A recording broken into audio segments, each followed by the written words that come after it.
Right now, somewhere in your body, something is hurting.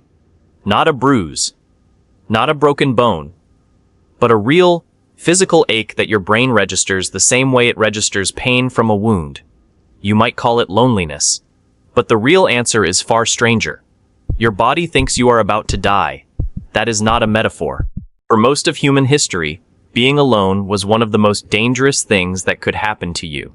Not emotionally dangerous, physically dangerous.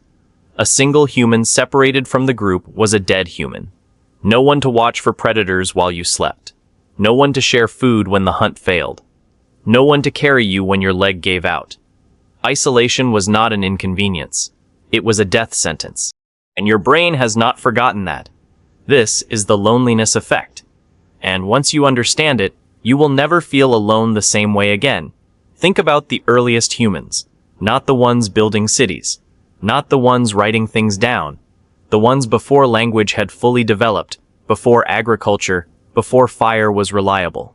Small bands of maybe 20 to 50 people moving across open savanna. Your survival was not about your individual intelligence. It was about your position inside the group. Every single resource you needed to stay alive required other people. Warmth came from bodies sleeping close together. Food came from coordinated hunting. Protection came from numbers. The moment you were separated from that group, every system in your body went on high alert. And that alert system is still running. Right now. In you. John Cacioppo spent most of his career doing something most scientists considered too soft to be real science. He was measuring loneliness. Not asking people how sad they felt.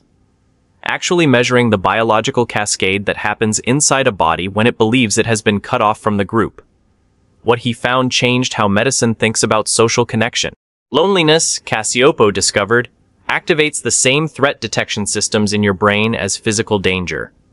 The same neural circuits that fire when a predator steps out of the dark also fire when you sit alone in a quiet apartment and realize no one has called in 3 days. Your brain does not distinguish between those two things. Not really. It treats them as the same problem. Because for 99% of human evolutionary history, they were. Matthew Lieberman, a neuroscientist at UCLA, spent years scanning human brains and found something that should make you stop and sit with it for a moment. The brain network that activates when you experience physical pain is nearly identical to the network that activates when you experience social rejection. The anterior cingulate cortex, which processes the distress of a burn or a cut, is the same region that lights up when someone excludes you, ignores you, or makes you feel like you do not belong. Pain and loneliness share a neighborhood in your brain, not by accident, by design. Why would evolution do that? Why would your brain borrow the same alarm system for both? Because pain is a signal. Pain tells you something is wrong and that you need to fix it immediately. If your hand is on fire, pain makes you move it. If you are separated from your group, loneliness makes you seek them out. The discomfort is the point. It is supposed to be unbearable. It is supposed to push you back toward connection. For hundreds of thousands of years, that system worked. The loneliness hurt, so you found your people. You returned to safety. The alarm shut off. The problem is that the modern world has built 100 ways to be alone in a crowd. You can live in a city of 8 million people and go 3 weeks without a real conversation. You can have 400 friends online and still feel the alarm screaming at 2 in the morning. You can be in a relationship and feel more alone than you did when you were single. Because your brain is not measuring how many people are nearby. It is measuring the quality of your connection to them. Are they watching your back? Do they know you? Are you known? Those are the ancient questions underneath every modern ache. Cacioppo found something else. Something darker. Loneliness, when it becomes chronic, does not just feel bad. It rewires you. A brain that has been alone and afraid for too long begins to see the world differently. It becomes hypervigilant. It starts interpreting neutral social cues as threatening.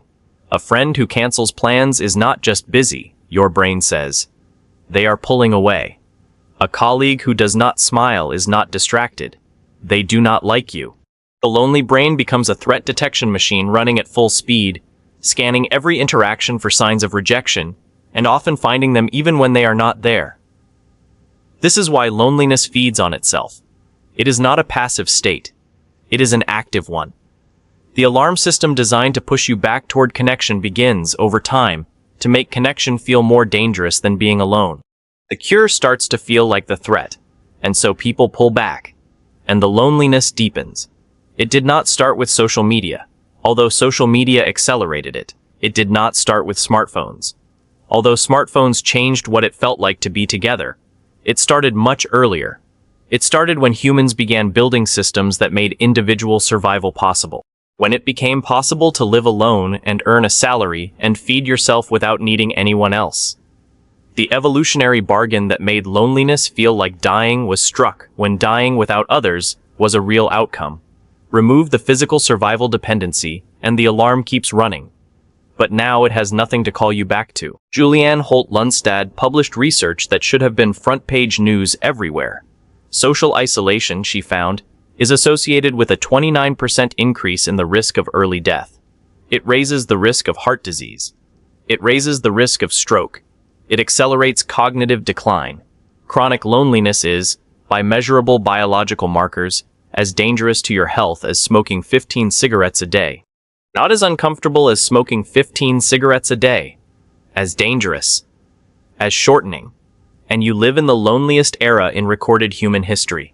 Surveys taken across the last decade in countries all over the world show the same trend. More people than ever before report having no close friends. More people than ever report that no one knows them well. In the United States, the number of Americans who said they had no close friends quadrupled between 1990 and 2020. In Japan, the government created a Minister of Loneliness.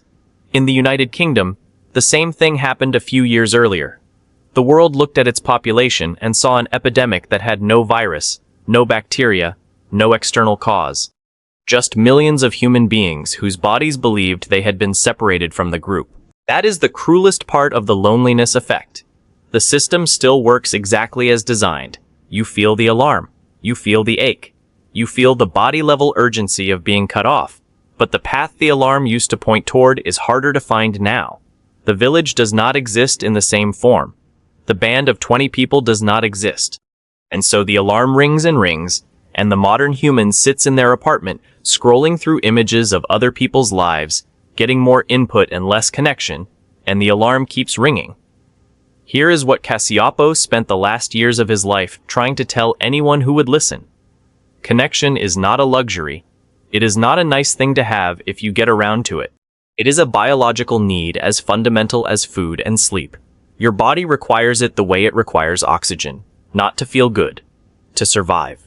The social pain you feel when you are lonely is not a personality flaw or a sign of weakness. It is the same signal your ancestors felt when they fell behind the group. It is your body doing exactly what it evolved to do, trying to save your life. And here is the mirror. Tonight, when the feeling comes, the one that arrives quietly after a long day, the one that is hard to name, the one that makes you reach for your phone without knowing why, that is not a modern problem. That is a very old one. That is 100,000 years of human biology trying to pull you back toward the fire, back toward the group, back toward the eyes that knew your name before you had words for any of this. The ache means you are working exactly right. It means the system is still trying to protect you. It means your body has not given up on the idea that somewhere, there are people watching your back. It is still waiting for you to find them. The pain is the signal. The signal is the invitation. Right now, somewhere in your body, something is hurting.